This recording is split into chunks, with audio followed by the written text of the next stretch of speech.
Hello everybody, welcome back to another episode of Just Why I am playing Final Fantasy XIV. Last episode we did a lot of different things, and we ended up, like, the end of the episode in any case was us running into an Asian, Nabrialis to be precise, whom decided that he wanted to steal the staff of Louisoix. Couldn't really take it from Minfilia, couldn't really kill Minfilia either because of, what's the other guy's name? Because of Elidibus. Elidibus didn't want that. And thus he just decided to kidnap Minfilia. We chased after him, defeated him in battle, and then also used our newfound knowledge to entrap the Asian and destroy him. However, it came at the cost of Moonbrida's life, as she sacrificed her own ether to be able to finish off the Asian. Today, let us continue. As Moonbrida was a native of Charlian, I feel it is only fitting that we gather before the Mark of the Scholar. Are you familiar with the stone? It is a monument found at Rathfrost and is sacred to Thaliak, guardian deity of the City of Learning. There shall we pray for our dear friend's soul, and bid her a peaceful return to the light of the Mother Crystal. Right. And now we will say goodbye to one of my favorite characters. So stupid, but I love this character so much. I find it so sad that we do not get to see more of her.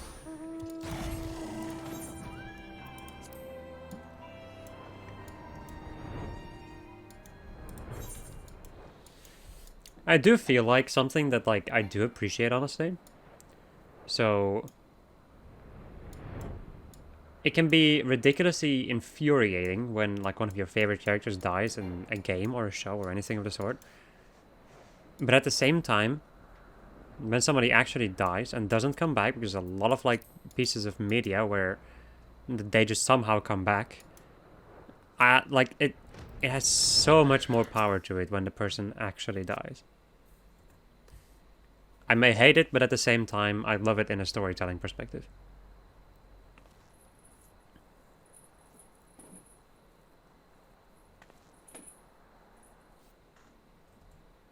I think there's going to be more. Also, I've noticed that having a cat in my room constantly is really quite an ordeal when I'm recording. Although usually she doesn't really do that much wrong, but she does make noise.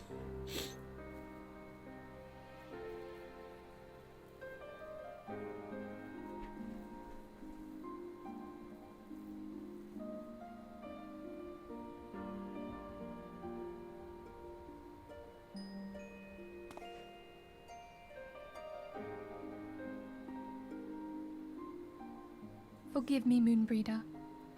Had I been quicker or wiser, but I was not, and you paid the price. But you would not suffer us to wallow in our sorrow, would you? You would tell us to pick ourselves up and get on with it. And so we shall. We shall defend this realm and her people to the last.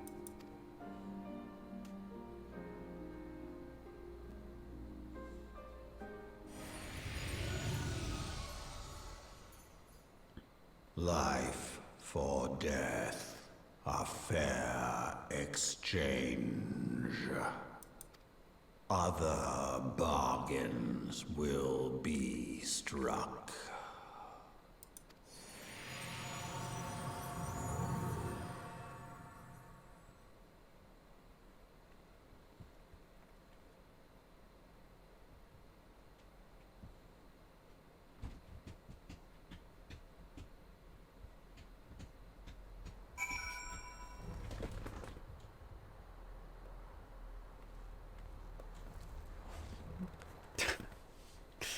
Sometimes I do really wish that I had face cam.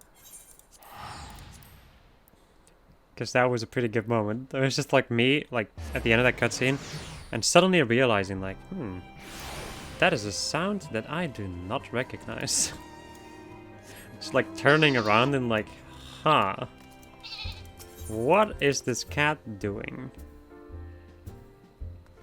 Well, at the moment she's just standing there staring at me.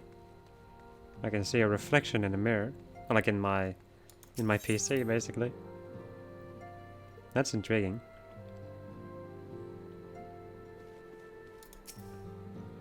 Though we have said our farewells, the pall of sadness has diminished but little. Forgive me, as antecedent, 'tis my job to be the pillar of strength for all others to lean upon.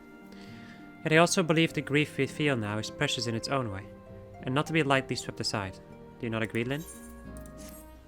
I do agree. Not sure about Lynn, but I agree. Lynn would too. It is as if a dagger has been thrust into my breast.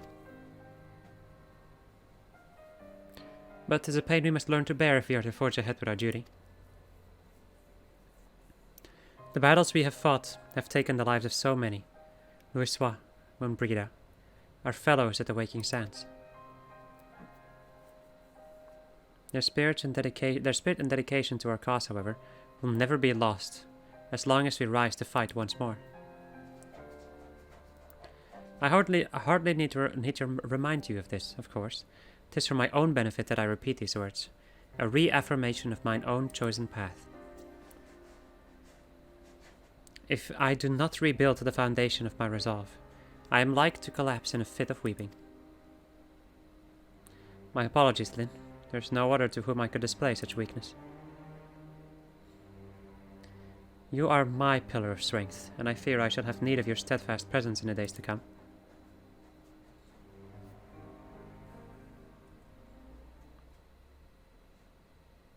More cutscenes. A victory won, a comrade lost. To honor the fallen, the living forge ever on, towards the light of a new day.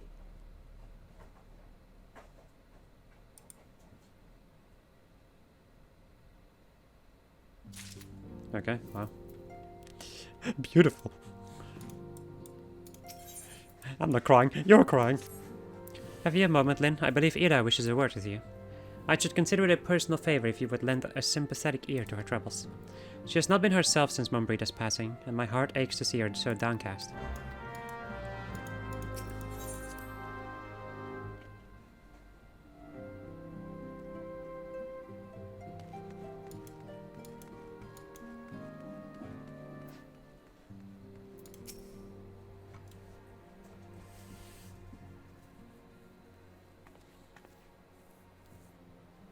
Hey, it's Lynn. Great.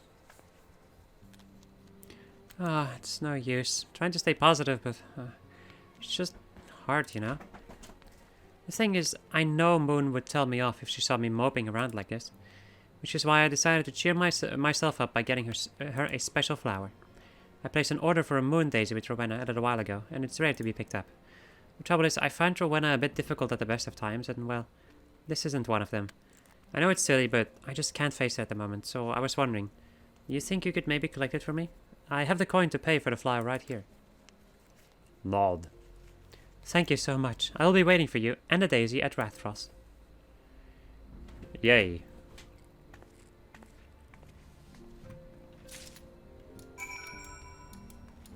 Walking around at the speed of sound. Got places to go. Gotta follow this quest. Take my beautiful little bike slash. Like, what the hell even is this? What an idiot's name is this? It's cool, is what it is. What can I do for you today, adventurer? Eldritch trinkets to trade?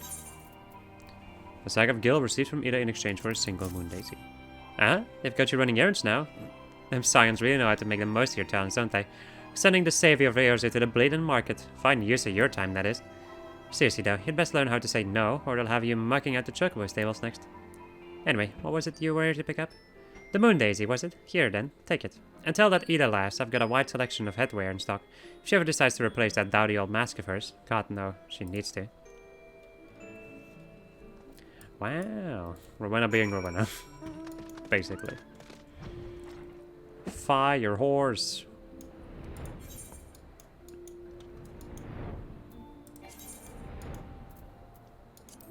I wonder if I can get this, but then I don't know what the... Is it Picaroon? Is it the Picaroon gear? I don't really know. Maybe I should take a look again. Of like all the available chest pieces for warrior, because I want to have something like this, but just without the gun shells. Is the idea that I have. Harmonica can be so annoying. She just will not take no for an answer. Every time I visit her, she insists I replace my visor with something more fashionable. And when I tell her I like it just the way it is, she says it again, and then again, and then again. It drives me crazy. What I mean to say is, I really appreciate you doing this for me, so anyway, let's see it. I'm gonna be right back. Alright, I'm back. Moon daisies are often hung to rafters, trees, or other elevated locations to represent the celestial body when performing holy rituals to the goddess Benthema during daylight hours. Also, my cat is back on my lap, so, you know, the purring may be heard. And other things. I really left these things, you know? I hope that somewhere, somehow, she still knows I'm still thinking of her. She still knows, yeah, that was my mistake. Oh well.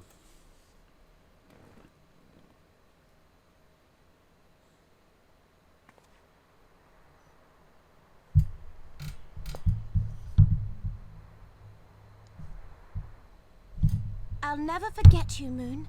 None of us will.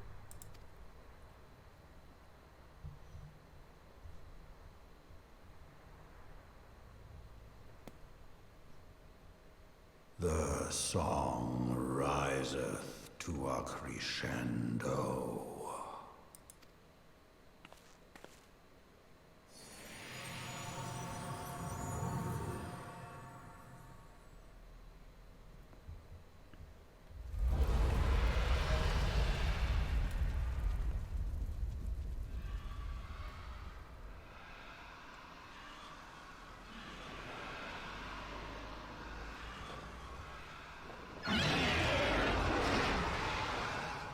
Is that what I think it is? Hello, can you hear me? We have received grave tidings from Ishgard. Pray return to the Rising Stones at once.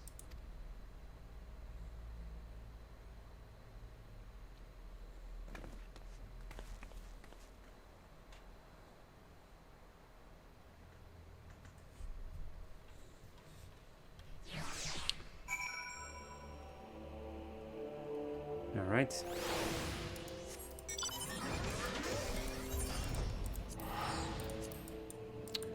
Back we go on my magical flying, magic armor.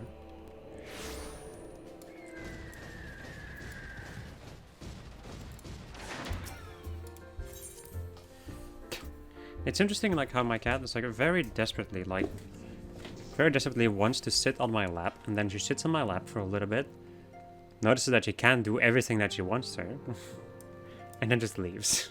It's like, okay.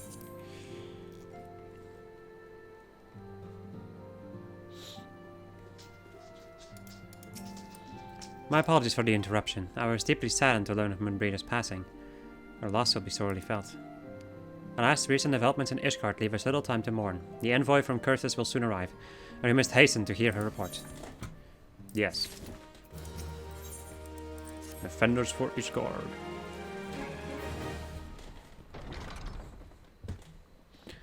The envoy is here.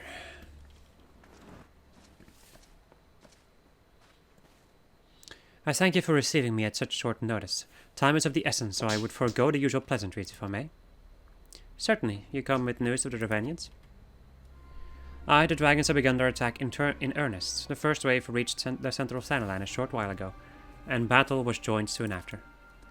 Sir Emmerich himself sallied forth with a contingent of temple knights and several companies of the noble house's finest. Though the beasts were ultimately forced into a retreat, our victory, if such it may be called, came at the cost of many of our own. Too many. We will not withstand a second wave should the Ravanians renew their assault. You paint a grim picture, my lady. Is it reinforcements you seek then? We do. Though it pricks our pride, it is plain we cannot protect Ishgard with our ranks thus thinned by the Horde. Sir Emmerich would meet with you to discuss the possibilities of enlisting your aid. Very well, I shall depart for Kurthus at once. I must warn you, however, that the involvement of the Crystal Braves is by no means assured. Our commitment to quelling the unrest in Ul'dah must take precedence. It is with such contingencies in mind that I must make another request. The Scions of the Seventh Dawn are known for sharing close ties with all 3 of the Grand Companies of Eorzea.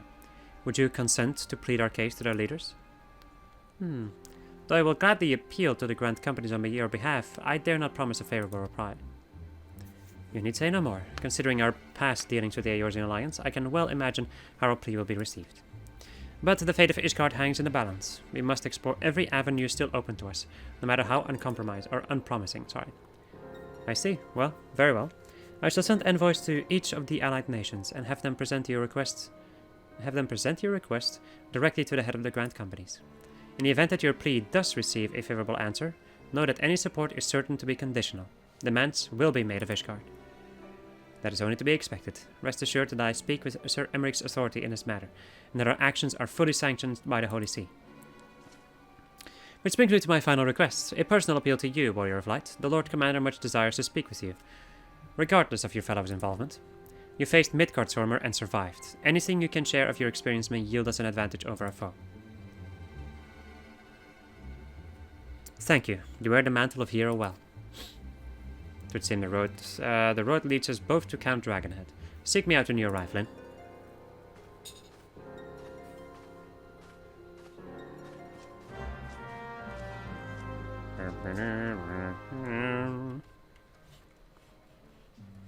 And another cutscene, huh? Another one.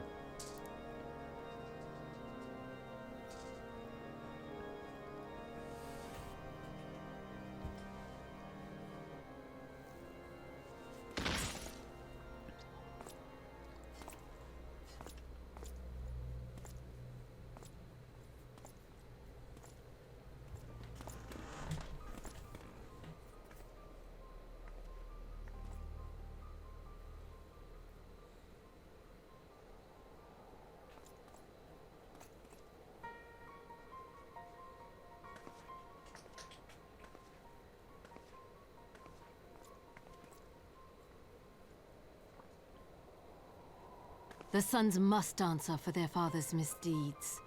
Only then will the cycle be broken.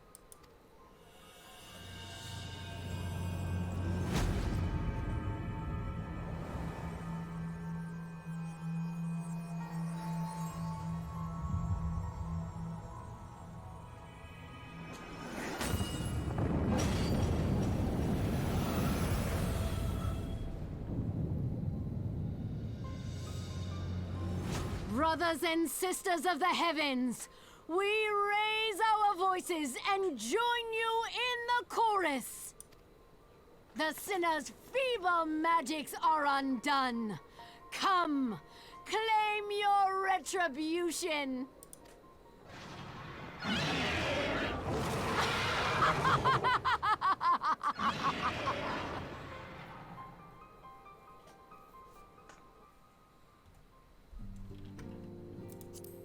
Okay. Camp Dragonhead.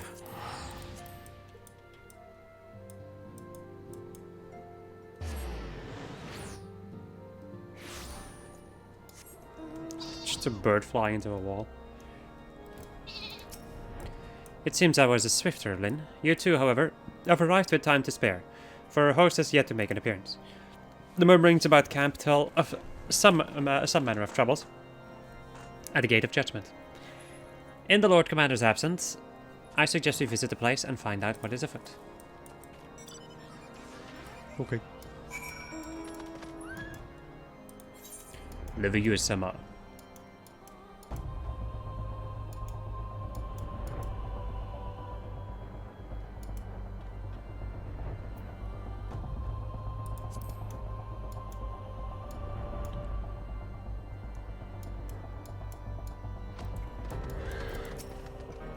The Gates of Judgment are much more than mere doors. They are the outermost layer of Ishgard's magical wards, if our first line of defense can be so easily shattered.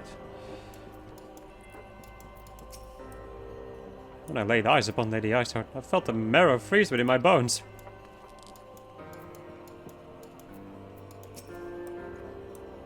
Heretic scum, how dare they meddle with our divine protections? I shall rid our nation of their blasphemy, even if it means cutting them down one by one. We need not fret over much. There are yet several layers of arcane protection that shield the city from invasion. Mother will be fine.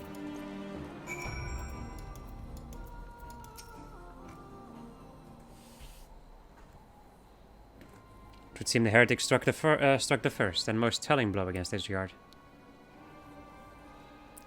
Scions, we expected you at Camp Dragonhead. My apologies, we chanced to hear that there had been trouble at the gates, and thought it prudent to investigate the cause. Then you have learned of the heretic's treachery. Lady Iceheart led a force of her followers against our defenders, and came close enough to dispel the first of our wards. But let us speak more of this back at camp. Sir Emeric awaits you. Really? Really? That's fun. Lady Iceheart has grown bold indeed if she would risk direct action against the city. Come, let us do as we were bid, and return to Camp Dragonhead. Lord Horsefont will know where Sir Emeric means to receive us. What just happened? Once again, something happened behind me.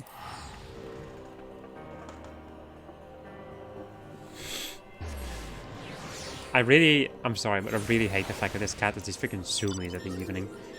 Like, just like this momentarily, like, just these moments of pure madness. Pure cat madness, that is what's happening.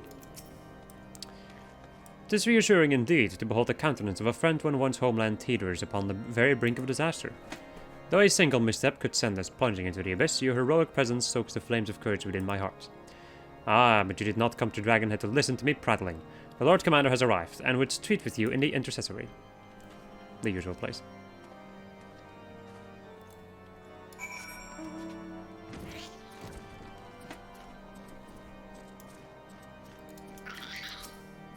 Good news, madam. Shall I show you inside? Yes. Too far away. Let me go and just jump. I cannot jump on the table. What's even the point?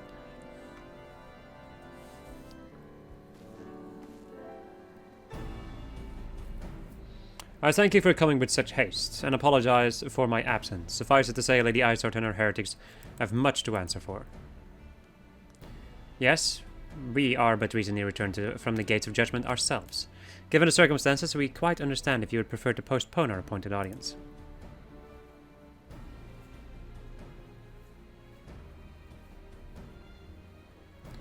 On the contrary, Master Alfino, I think it more important than ever that this meeting take place.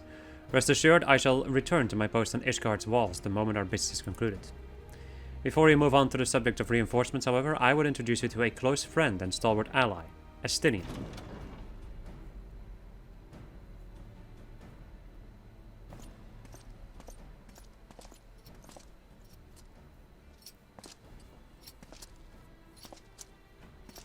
I know this dude.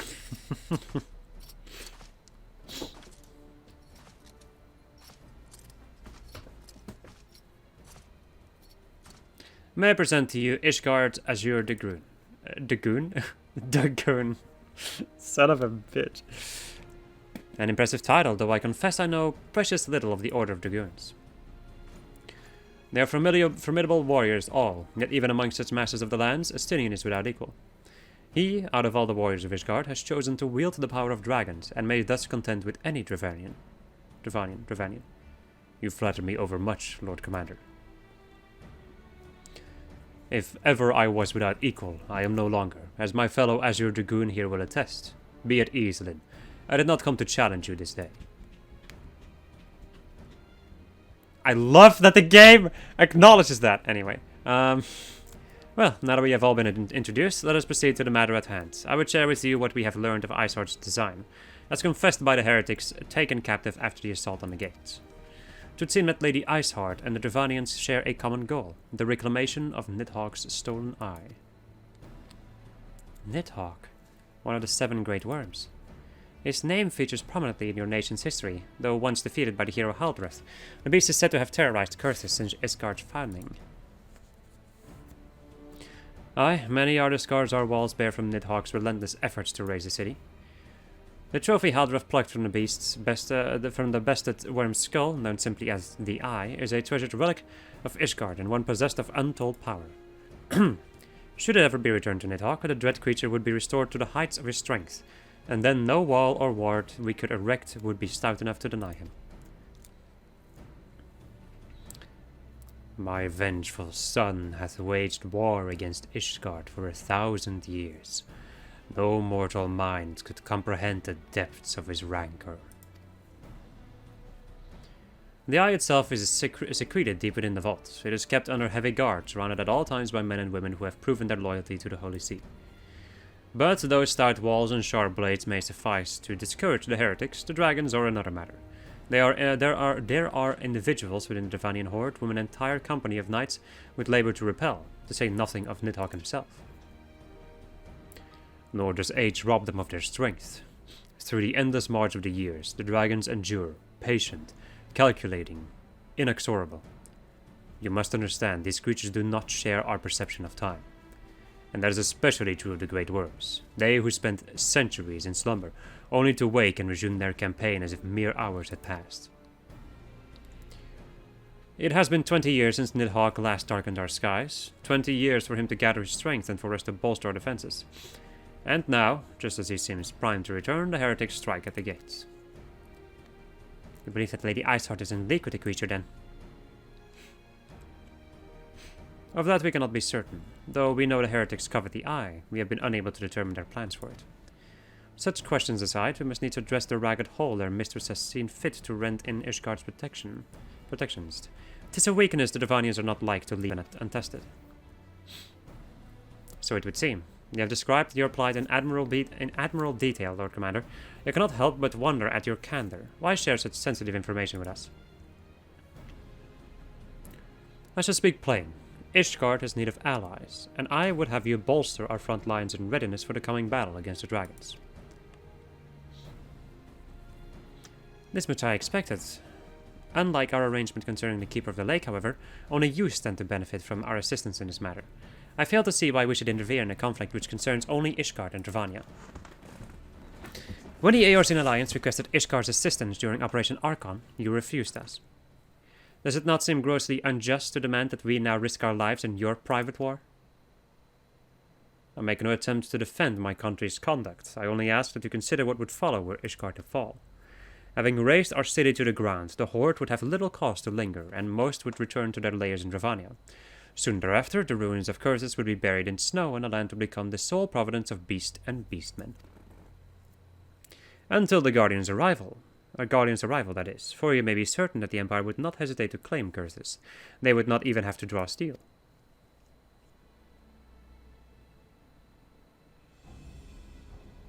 An Imperial Providence sharing a border with Mardona. 7 health. Very well, we will assist you in repelling the dragons. The roar of a great worm may have shaken the firmament, but we of Eorzea will not abandon our Ishgardian brothers to face the coming horde alone. Nor did I ever think you would. Now, upon the matter of the roar. Allow me, Sir Emmerich. To the power of the Eye, I have become the vessel of Nidhogg's strength. His essence has stolen into my very blood. Fear not, I am in full control of my faculties, I assure you. And the eye itself is of no relevance to this tale. It is not essential that I bear it with me wheresoever I go. Its lingering influence does, however, allow me to hear Nidhogg's voice. Then the worm who roared was Nidhogg, aye. He means to hurl his horde against Danafan's collar, and shatter the remaining wards that protect the city. There can be no doubt the worm has summoned his minions to war.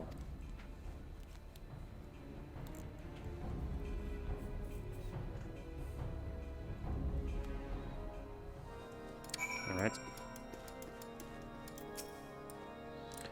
Though the circumstances are far from ideal, this desperate endeavor will at least provide us an opportunity to bring the sister states of Eorzea together in common cause. Sir Emmerich was more ruthless in his negotiations than I had anticipated. I suppose one must give no quarter when one's home is at stake. But did you see the look on his face when he formally requested our assistance?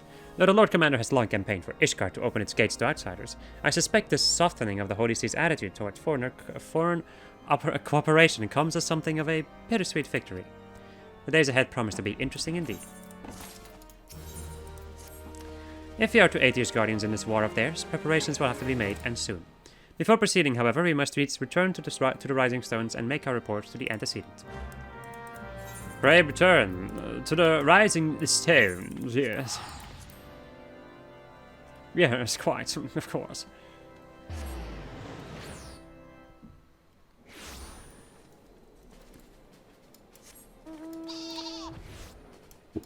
I have a sheep. Beep, beep, I have a sheep. Beep, beep, I've got a sheep. Doesn't work as well.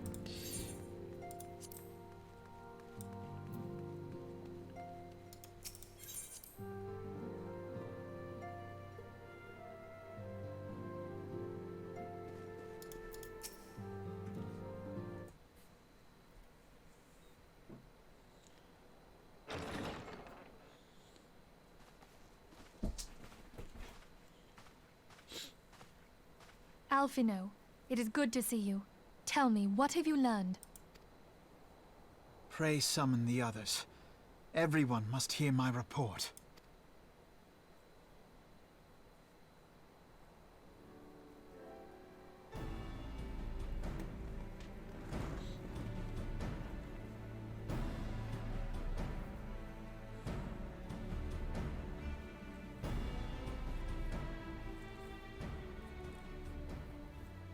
So this was all but a taste of what's to come.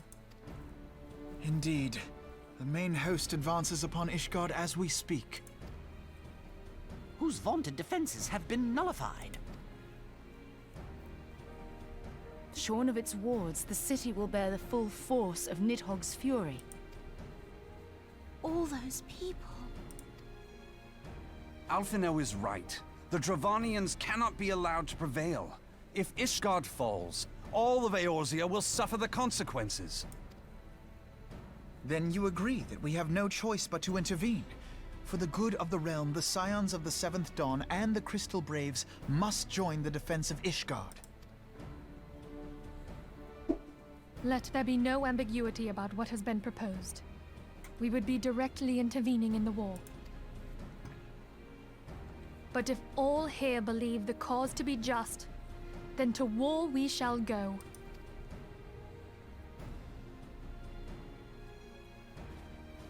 The path we now embark upon is perilous, but I pray you will walk with us to the end. Nod. For those we have lost, for those we can yet save.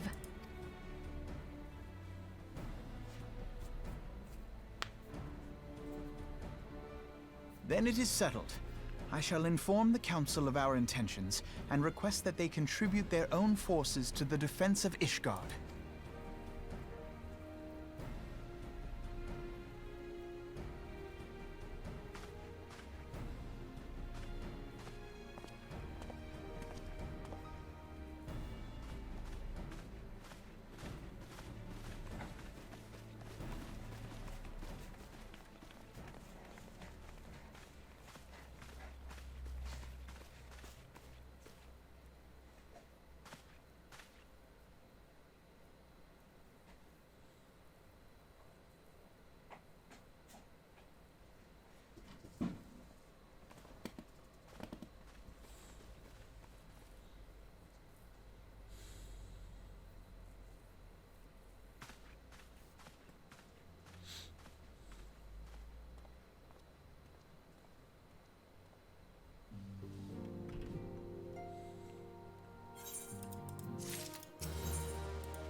Volunteer Dragon Slayer.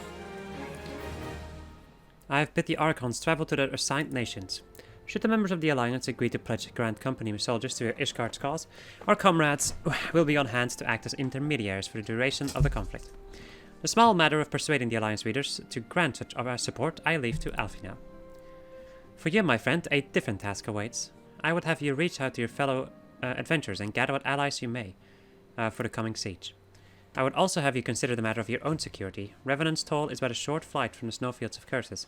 It's not unimaginable that the fighting may spill across the border. Pray brief Slathborn on the brewing conflict and discuss potential contingencies.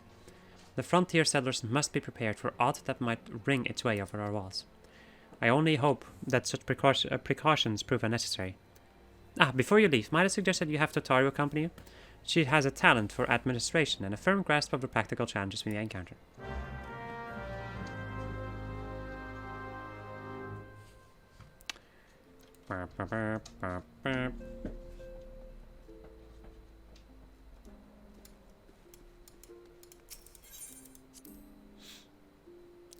Prayer return. Again. Again and again and again. Tataru. Bidet. We are rather close to curses, aren't we? We'd best see to our own defenses and take stock of our supplies. Oh, and we'll also need to have beds and bandages laid out just in case. A good receptionist is ready for any eventuality. Let's go, then. I have 101 things to discuss with Staffborn. Off she goes.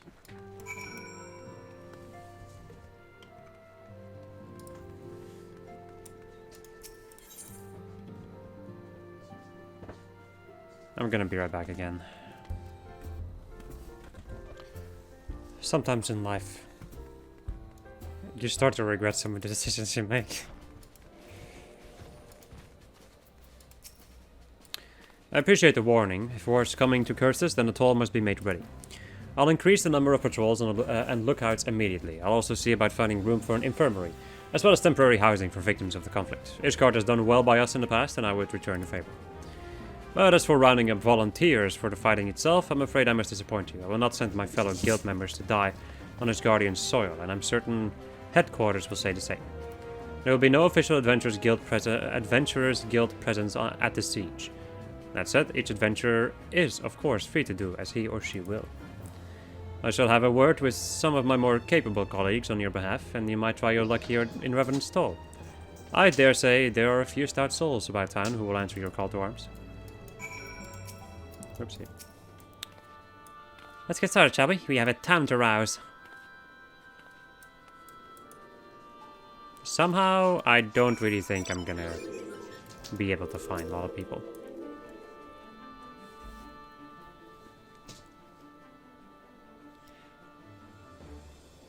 Spare me your talk of glory and fame. I'm not in the habit of volunteering for lost causes. I've survived this long by trusting my instincts, and my instincts tell me to stay well away from Ishgard.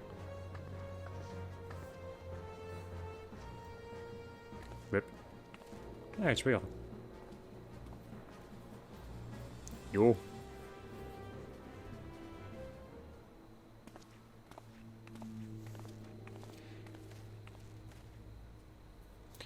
Ishgard sounds like she's in a right mess, but that ain't what I wanted to talk to you about.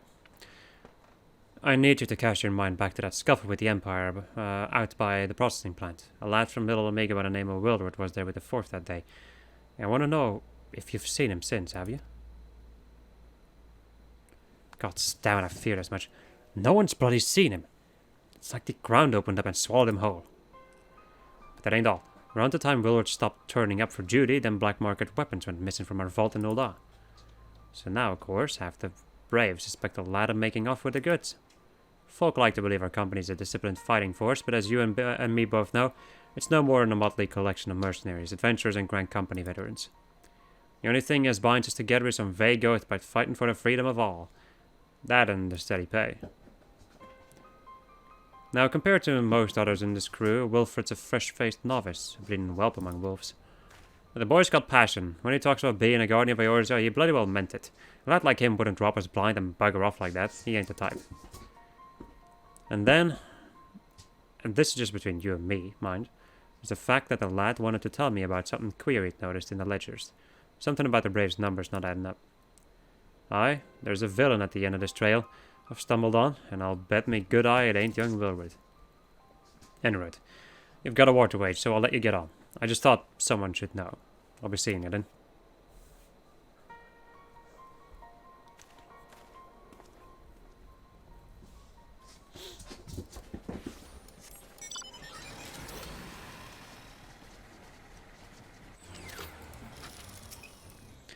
So, Ishgard seeks sellswords to bolster its ranks, eh? Though I'm not sure I like the sound of the siege, those nobles will surely be generous with their rewards. But I've pledged myself to guard Revenant's Toll. Modest work though it is, I'm loath to break the terms of my contract. What to do, what to do.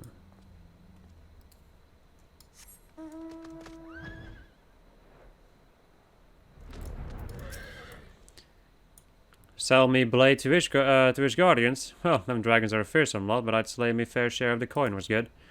I've worked for one of them knights before, you know. Watched me like a bloody hawk he did. Still, I'd put up with the worse than that for a heavy purse.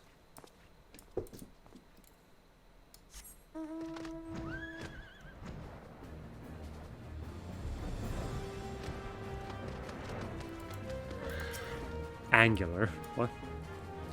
Volunteer my service in the defense of Ishgard? I think not. Dragons claimed the lives of every one of my brothers. I did not mean to offer them mine. 'Twas to escape such a fate that I took up the mantle of adventure in the first place. I would sooner die in the pursuit of fortune than huddle behind an icy wall.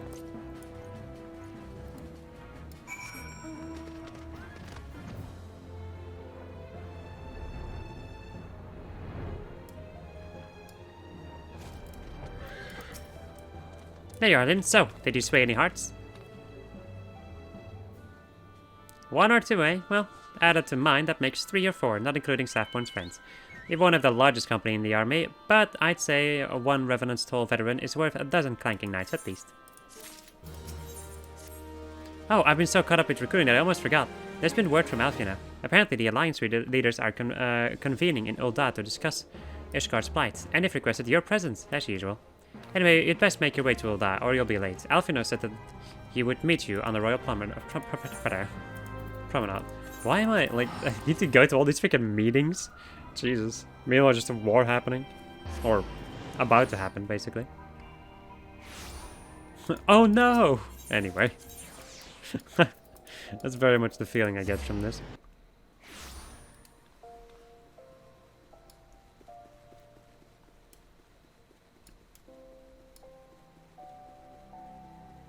Wow. That's an outfit and a half.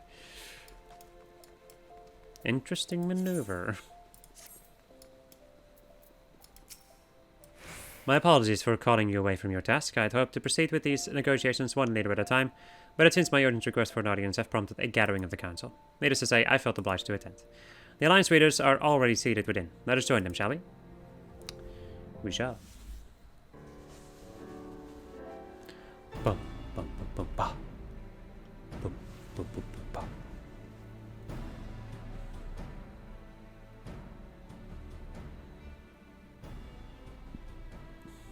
We are well aware of Ishgard's dilemma, and we agree with your assessment.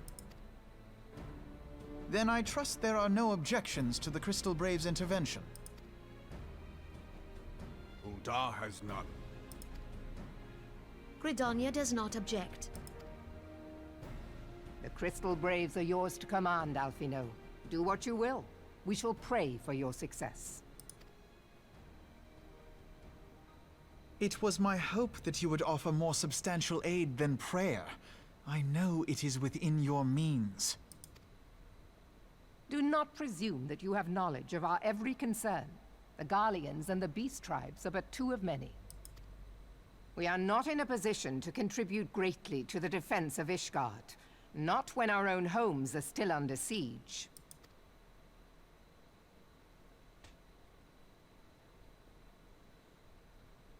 We dare not leave our interests in Cartano undefended as well. Telegi Adalegi and his ilk would seize control of the territories in our absence. The enemy is at their gates, and you would cower behind yours? No one is cowering, boy. We will offer what support we can. Aye, support. A handful of men and no more. Would that we could commit more than a token force to this cause. Yet there are others to whom you might turn. The free companies ever want for work. Ah, yes. The free companies. They're not like to turn you down. I beg your pardon? You would entrust the survival of Ishgard to sell swords? Crises like these are the very reason why this alliance was formed. It is our duty to aid our fellow man. My duty is to my country and my people. If you expect us to place the welfare of a foreign power above our own, you're going to be sorely disappointed. Lest you doubt, Limsa comes first, then the Alliance, and finally, circumstances permitting, Ishgard and the rest. If you cannot understand so simple a concept, then you have no place at this table.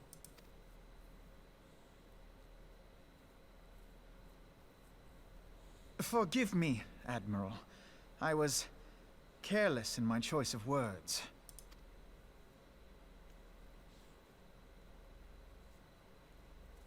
I suggest you assemble a party of elite adventurers, assuming you haven't already. Your fellows served us well during Operation Archon. I dare say they will do so again.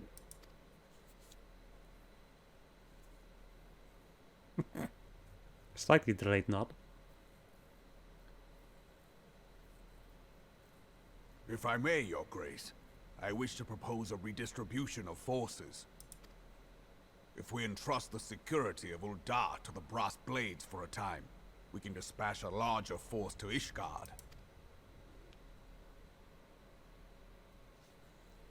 Your Grace?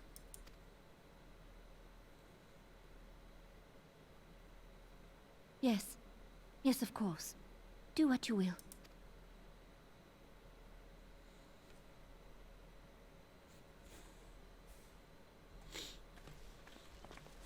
More cutscenes.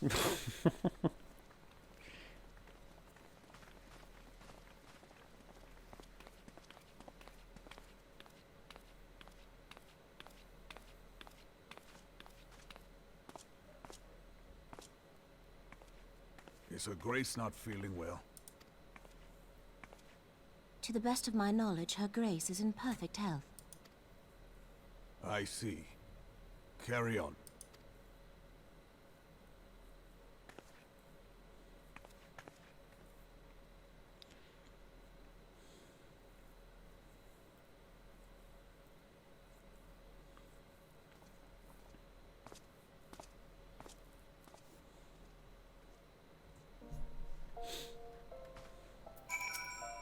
Another cutscene. Once again, I owe you an apology. It seems you have been conscripted into leading a contingent of adventurers on yet another mission of inestimable danger. But I fear we have been left with little alternative. We cannot well abandon Lord Horsfond and Sir Emmerich to their fate. We must abide by the Council's decision, as short-sighted as it is, and strive to fulfill our roles as Eorzea's guardians. Captain Hilbert, what news? Then the assault has begun? We have but this moment concluded our audience with the Alliance readers.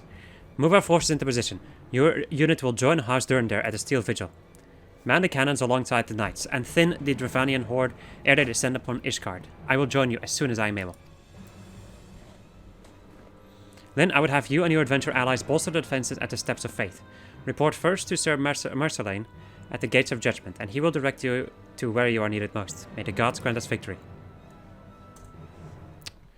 We will do that in the next episode. I hope you enjoyed this episode of just us playing Final Fantasy XIV. And next episode, my friends, we are going to go and defend the Gates of Judgment. Goodbye.